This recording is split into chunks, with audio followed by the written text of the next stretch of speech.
오늘 우리는 느헤미야에 대해서 이제 앞으로 함께 하고자 합니다.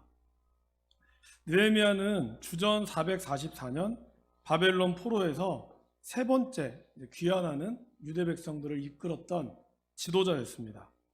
그런데 느헤미야는 예루살렘에서 태어난 사람은 아니었습니다. 할아버지 때부터 포로로 끌려와서 지금으로 치면 이민 3세대라고 할 수 있습니다.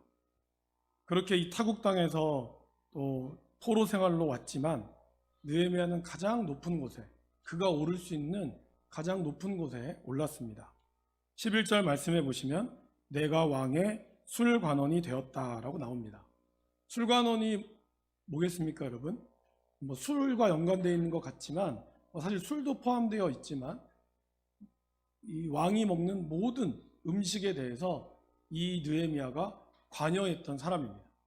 그러니까 왕이 음식을 먹기 전에 이 음식이 독이 있는지 없는지를 확인하려면 반드시 이 느헤미야를 거쳐야 했습니다. 그렇기 때문에 왕이 아주 믿고 신뢰할 만한 사람이어야 했습니다. 그냥 아무나 맡길 수는 없지 않습니까? 그런데 느헤미야는 단순히 음식만을 한 게 아니라 2장에서 보면 아닥사스다 왕과 이런 어떤 깊이 있는 대화를 나눌 수 있을 정도로 굉장히 신뢰할 만한 인물이었습니다. 실제로 술관원은 나라의 정치에도 자문을 해주기도 하고 또 어느 정도 말을 할 수 있는, 그러니까 지금으로 치면 국무총리이면서도 비선 실세 정도? 그 정도의 아주 강력한 모습을 가지고 있던 사람이었습니다. 그런데 느헤미야가 실제로 관심을 가지고 있었던 내용을 보면 2절에 형제들 중 하나인 하나니가 두어 사람과 함께 유다에서 내게 이르렀기로 내가 그 사로잡힘을 면하고 남아있는 유다와 예루살렘 사람들의 형편을 물었다라고 얘기하고 있습니다. 그러니까 느헤미야는 사실 한 번도 가보지도 않은 바벨론에서 약 1200km나 떨어져 있는 그들의 조상들이 예전에 살던 곳, 지금은 황폐화됐고 그냥 역사 속에만 남아있는 그 나라에 대해서 관심을 가졌습니다. 그래서 그 상황을 물었던 것입니다. 그런데 묻고 나서 들었던 반응은, 실제로 그 나라는 어떻게 되었냐 하면 3절에 보시면 그렇게 나옵니다. 사로잡힘을 면하고 남아있는 자들이 그 지방 거기서 큰 환난을 당하였다. 그리고 능욕을 당하고 예루살렘 성은 허물어지고 성문들은 불탔다 하는 얘기를 들었습니다. 그럼 바벨론은 500년 동안 통치했던 아시리아를 물리치고 정복했던 나라였습니다. 대부분의 나라들이 자기네들이 이제 한 나라를 멸망시킬 때 아주 딱 짓밟아 버리는 거죠. 더 이상 그 나라가 일어나지 못하도록. 근데 바벨론은 좀 특이하게, 물론 나라들을 짓밟긴 했지만 그 중에서 똑똑한 아이들을 뽑아서 바벨론으로 유학을 시킵니다. 그것이 대표적인 사람이 다니엘이죠. 그 유학을 시켜서 그들의 앞선 문물을 배우게 해요. 그러니까 앞선 문화와 좋은 거를 먹이고 왕이 먹는 음식을 다니엘서에도 먹었다고 나오지 않습니까? 그런 음식을 먹고 바벨론의 문화들과 과학과 지식 굉장히 앞서 있었거든요. 법전부터 시작해서 그런 것들을 배우면 그들이 얼마나 똑똑해지고 그리고 그 나라의 동화가 되겠습니까? 그러니까 바벨론은 그런 정책을 폈습니다. 그러면은 예루살렘에 남아있는 사람들은 어떤 사람들이었을까요? 아무런 힘도 없는, 그러니까 예루살렘에 머물러 있는 그들조차가 이미 모든 것을 잃어버린 사람들만이 거기에 덩그러니 남겨져 있었다는 것입니다. 그런데 그들을 그렇게 나라가 빼앗기고 형제와 자매를 이룬 것도 서러운데 또 다른 옆에 있는 이 사자가 빠지면 여우가 왕이라고 여우 같은 나라들이 또 와가지고 그들을 계속해서 괴롭히는 겁니다. 그런 얘기를 듣고 나서 느헤미야의 반응은 어땠냐면 굉장히 슬퍼했고 오열했습니다. 그냥 단순히 자기의 아이고 내가 살았던 우리 조상들의 고향이 이렇구나가 아니었습니다. 수일 동안을 울며 불며 애곡하고 통곡했다라고 기록하고 있습니다. 그리고 그는 결심을 합니다. 예루살렘으로 돌아가기로. 한 번도 가보지도 않은 나라야. 그냥 조상들이 살았던 나라, 이 나라만 들었던 것임에도 불구하고, 그리고 그는 이미 이 자리에서 가장 강력한 나라에 가장 강력한 왕 다음으로 버금가는 위치에 있었음에도 불구하고 모든 것을 포기하고 예루살렘으로 갑니다. 그리고 거기서 52일 동안 성벽을 건축합니다. 그리고 그 이야기가 오늘 이 느헤미야서의 이야기입니다. 느헤미야는 왜 성벽을 건축하려고 했을까요? 그 이유가 무엇이겠습니까? 하나님께서는 예레미야를 통해서 이스라엘이 멸망을 하였지만 70년 만에 돌아오게 될 것이다 라고 약속하셨습니다. 그리고 정말 70년이 지나자 고레스 왕의 칙령으로 이스라엘에 있는 바벨론의 포로로 있던 사람들은 3차에 걸친 대이동을 시작합니다. 그들이 가자마자 먼저 한 것은 바로 성전을 건축하는 거였습니다. 예루살렘에 있어서, 특별히 유대에 있어서 가장 먼저 성전을 건축했던 것라는 사실은 그들의 신앙의 중심이, 삶의 중심이 어디에 있냐, 이거에 대한 정체성이었습니다.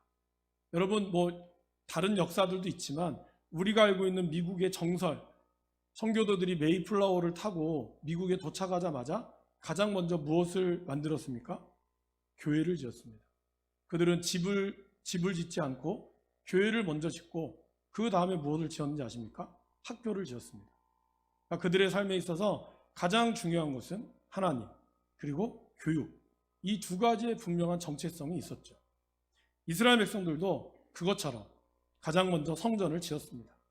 성전을 지었을 때 굉장히 초라했죠. 왜냐하면 솔로몬이 지었던 성전에 채 반도 되지 않는 아주 작은 성전이었습니다. 그래서 성경에 보면 그 성전을 지었을 때 예전에 솔로몬의 성전을 봤던 사람들은 지금의 성전이 너무 초라해서 펑펑 울었다라고 기록합니다. 그런데 조상들로부터 예전에 우리 성전이 있었어, 이거를 들었던 젊은 세대들은 그 성전을 보면서 환호했다라고 나옵니다. 그래서 성전을 짓고 나서 눈물과 기쁨이 교차하는 그 울음소리가 그 땅에 퍼졌다라고 성경은 기록하고 있습니다. 그런 성전을 짓고 나서 참 부흥했으면 좋았겠지만 이스라엘은 포로로 돌아오긴 했지만 아직까지 완전한 회복이 있었던 것은 아닙니다. 그러다 보니 계속해서 이민족의 침입과 어려움이 있었습니다. 그러다가 성벽이 무너지고 말았습니다. 다시 재건축을 하려고 했는데 재건축을 하려고 하니까 기근이 닥치고 또 주변의 나라들의 계속적인 공격으로 인해 그들도 서서히 지쳐가기 시작했습니다. 그리고 하루하루 자기네들도 먹고 살기가 힘들었던 것입니다. 그러다 보니 한 해, 두 해가 가면서 점점 잊혀지고 말았습니다. 그리고 이스라엘은 포로로 귀환한 기쁨도 잠시, 계속해서 1차, 2차, 2차에 걸친 포로 귀환과 말씀의 부흥에도 있었지만 그들은 또다시 정체되고 말았습니다. 그리고 그때 느헤미야가 결심을 한 것입니다. 성벽을 지어야겠다. 성벽은 무엇입니까, 여러분? 이 성전이 있으면 그 주변에 있는 방어막이죠. 사실 성전도 굉장히 중요합니다. 그러나 이 성전을 지키는 성벽도 중요한 것이죠. 바벨론은 또 가나안 땅에서 여리고성은 이 성벽의 길이가 4차선 도로 정도가 됐다고 하죠. 그러니까 이민족이 침입하기가 굉장히 어려울 정도로 견고했습니다. 그러니까 성벽은 견고해야 되고 그리고 또 아름다워야 됩니다. 왜냐하면 가장 먼저 보는 것이 성벽이기 때문에 그런 아름다움과 모습을 갖추고 있었던 성벽이 안전해야, 거기 서 있는 파수꾼들이 있어야 성전이 온전히 예배를 드릴 수 있기 때문입니다. 저와 여러분들도 아마 이번 한 주간 여러분들의 성벽을 쌓기 위하여 열심히 노력하셨으리라고 생각합니다. 개인적으로 눈에 보이는 성벽은 무엇이겠습니까? 옷이죠. 우리의 옷이 때로는 우리의 모습을 규정하기도 합니다. 특별히 주일날은 여러분들은 아마 가장 좋은 옷을 입고 오실 겁니다. 하나님을 예배하기 위해서, 또 나의 모습을 잘 지키기 위해서입니다. 저도 평소 때는 이걸 입지는 않습니다. 주일날 되면 말씀을 대언하는 자로서 옷을 입죠. 이런 눈에 보이는 성벽 외에 눈에 보이지 않는, 어쩌면 우리는 또 다른 성벽을 늘 쌓아가고 있습니다. 어떤 성벽이 있을까요, 여러분? 때로는 우리는 이 돈이라고 하는 성벽을 쌓기를 원합니다. 그러니까 돈이 있어야 나를 지켜준다라고 생각을 합니다. 또 명예, 또 인생에서의 성공, 자리, 때로는 자녀, 그러한 성벽들이 나를 둘러싸고 있을 때 우리는 안정감을 느끼기도 합니다. 그런데 여러분, 물론 그 성벽이 잘못된 건 아닙니다. 그런데 그 성벽은 한계가 있어요. 시간이 지나면 그러한 성벽들은 무너지게 되어 있다는 것입니다. 지금 여러분들이 또 건강하셨을 때, 제 나이 때 아니면 그 전에 굉장히 건강하셨겠지만 시간이 지나가면서 원치 않는 질병을 우리는 얻기도 합니다. 내 몸이 가장 자랑거리였는데 언젠가부터 내 몸이 나에게 부담이 될 수도 있을 때가 옵니다. 그렇기 때문에 눈에 보이는 성벽을 우리가 신뢰해서는 우리 인생에서 그렇게 도움이 되지 않습니다. 시간이 지나면 여우가 올라가도 무너질 수밖에 없는 성벽이 이 땅 가운데에 있는 성벽이라는 것입니다. 그렇다면 어떤 성벽이 중요하겠습니까? 바로 하나님께서 우리 가운데에 세우신 그 성벽이 중요합니다. 왜냐하면 주님께서 세우신 이 견고한 성벽은 어떠한 어려움이 올지라도 우리가 세워나갈 수 있는 힘이 되기 때문입니다. 느헤미야는 이 바벨론의 가장 최고의 위치에서, 그리고 바벨론의 중심부, 정말 침입하기 어려운 견고한 요새인 그곳에서 살았습니다. 그랬던 그가 치안이 보장되지 않은, 아직까지도 불안한 예루살렘으로 가고 싶었던 이유는 무엇이었겠습니까? 눈에 보이는 그 성벽이 그를 진정으로 지켜줄 것이 아니라는 것을 그는 알았기 때문입니다. 바벨론은 아까 500년의 역사를 가졌던 아수르, 강력한 아수르를 물리쳤던 나라라고 말씀을 드렸습니다. 그러면 여러분, 반세기나 지배했던 이 중동의 패권을 다스렸던 아시리아를 물리쳤던 바벨론은 얼마나 오랫동안 이 중동의 패권을 차지했겠습니까? 무려 70년입니다.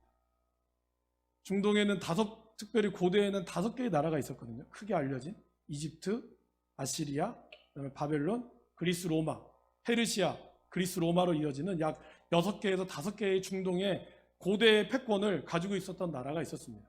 예수님 오시기 전까지. 그런데 그 나라 중에 가장 오래 했던 나라가 아시리아나 또 다른 나라였지만, 그러나 가장 짧은 역사는 바로 바벨론이었다는 겁니다. 그렇게 엄청난 힘을 가진 아시리아를 물리쳤음에도 불구하고 바벨론의 역사는 70년밖에 되지 않았습니다. 하나님께서는 바벨론이 70년 만에 무너질 거라는 사실을 이미 예언을 하셨습니다. 그러니까 느헤미야는 그거를 알고 있었다는 것입니다.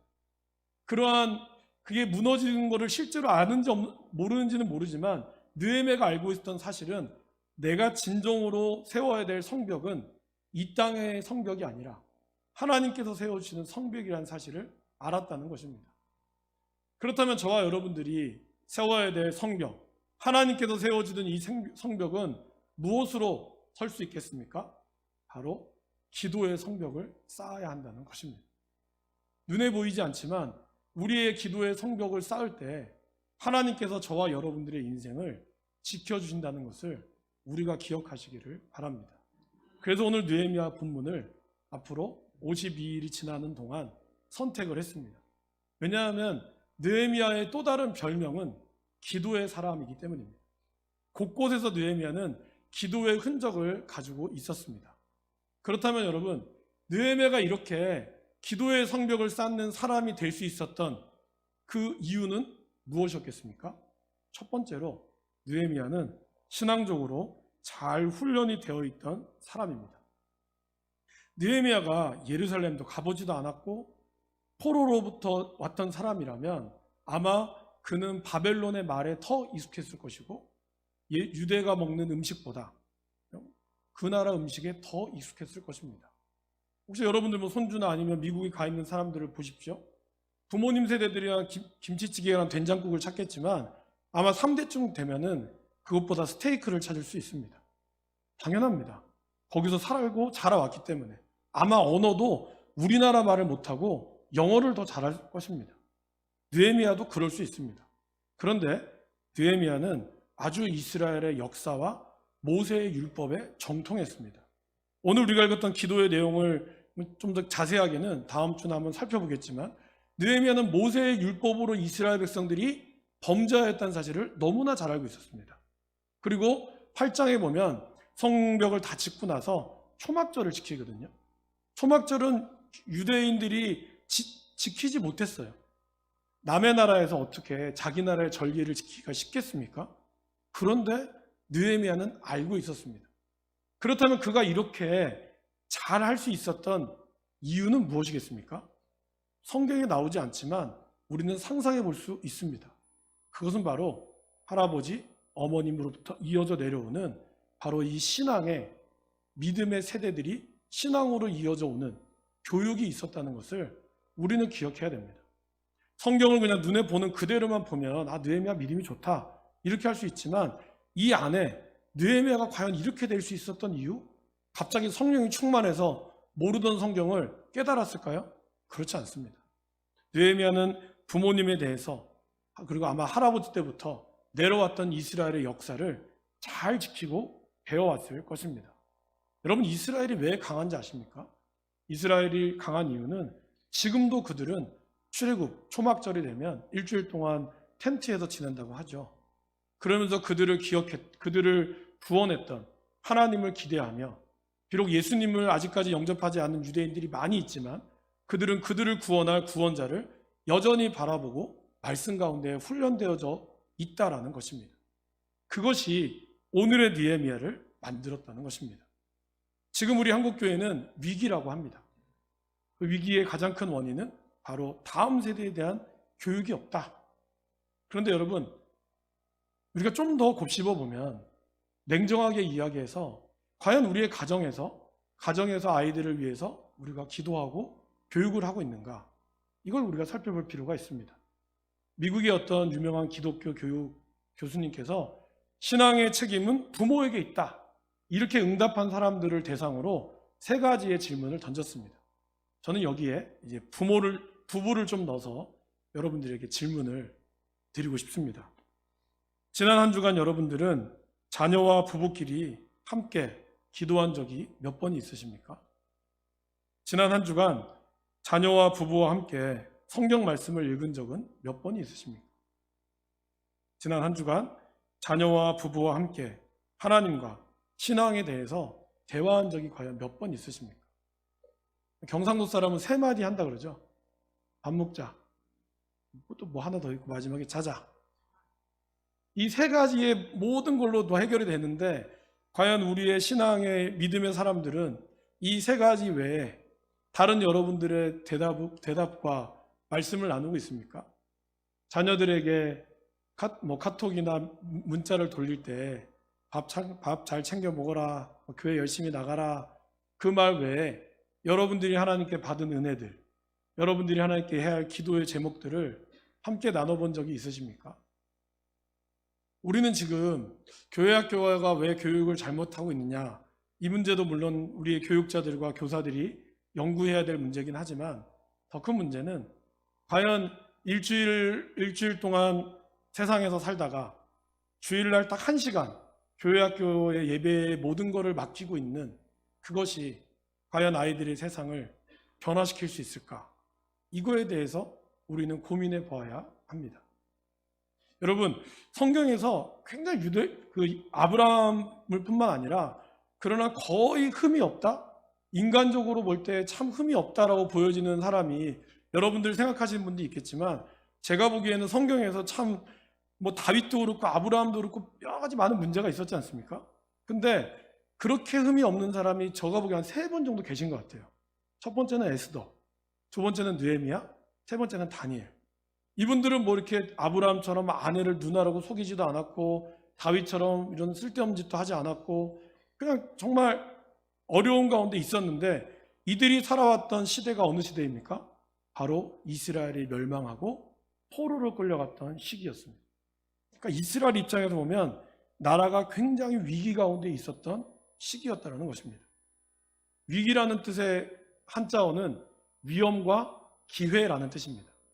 그러니까 저와 여러분들이 지금 이 시기가 위험이라는 것은 역으로 이야기하면 뭘까요? 기회가 됩니다. 이 기회를 우리는 어떻게 살려야 되겠습니까?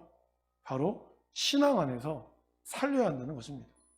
느헤미야와 다니엘 같은 사람이 되기를 기도하지만 정작 그 기도의 대가만큼 우리가 씨를 뿌리고 있느냐, 이 고민을 해봐야 한다는 것입니다. 느헤미야가 나오기를 원하면, 느헤미야 같은 자녀가 여러분들 안에, 여러분 손주가 되기를 원하면 그 아이에게 느헤미야와 같은 하나님의 말씀이 심어져야 됩니다. 그러한 가정의 교육이, 신앙의 모습이 있어야 한다는 것입니다. 우리가 이 5월을 맞이하면서 그런 신앙의 결단의 모습이 있기를 원합니다. 그래서 하나님이 붙들어 가시는 그런 이 나라의 어려움, 그리고 이 교회, 우리 교회뿐만 아니라 한국 교회의 어려움 가운데서도 하나님께서 우리 교회를 통하여, 또 여러분들의 자녀를 통하여 느헤미야와 다니엘과 같은 그런 기도의 사람, 믿음의 사람이 세워질 수 있기를 주님의 이름으로 간절히 소원합니다. 두 번째, 느헤미야는 실력 있는 기도의 사람이었습니다. 느헤미야는 이 안타까운 소식을 듣고 기도했습니다. 근데 기도만 하진 않았습니다. 예루살렘의 성벽을 지으러 갔을 때 그들을 공격하는 사람들의 이야기를 듣고 느헤미야는 어떻게 했습니까? 기도했어요. 그러나 기도만 하진 않았습니다. 느헤미야는 기도 없이 행동하지 않았지만 또 행함이 없이 기도만 하지도 않았습니다. 방비할 수 있도록 한쪽에는 칼을 들고 한쪽에는 곡괭이를 들고 일할 수 있도록 격려했고, 주변에 파수꾼을 세워서 적이 언제든지 오면 피할 수 있든지 공격하든지 했습니다. 그리고 나팔수를 두어서 나팔 신호로, 언제 적이 왔다, 이거 언제 합니까? 급해 죽겠는데 나팔 신호로 한 번 불면 누가 오고 두 번 불면 일이 마치고, 이런 수신호의 체계들을 잡아갔다는 것입니다. 그래서 느헤미야 4장에 보면 이들이 공격하려고 했다가 이렇게 엄청난 방비된 것을 보고 공격을 포기했다라고 나옵니다. 이처럼 느헤미야는 단순히 기도만 했던 것이 아닙니다. 기도를 행함으로 이루었다는 것입니다. 예수님께서는 우리를 세상에 보내시면서, 제자들을 보내실 때 그렇게 이야기했죠. 내가 너희를 보냄이 양을 이리 가운데 보낸 것 같다. 그 말은 무슨 뜻입니까? 우리는 양이라는 거예요. 그리고 세상은 일이라는 거예요.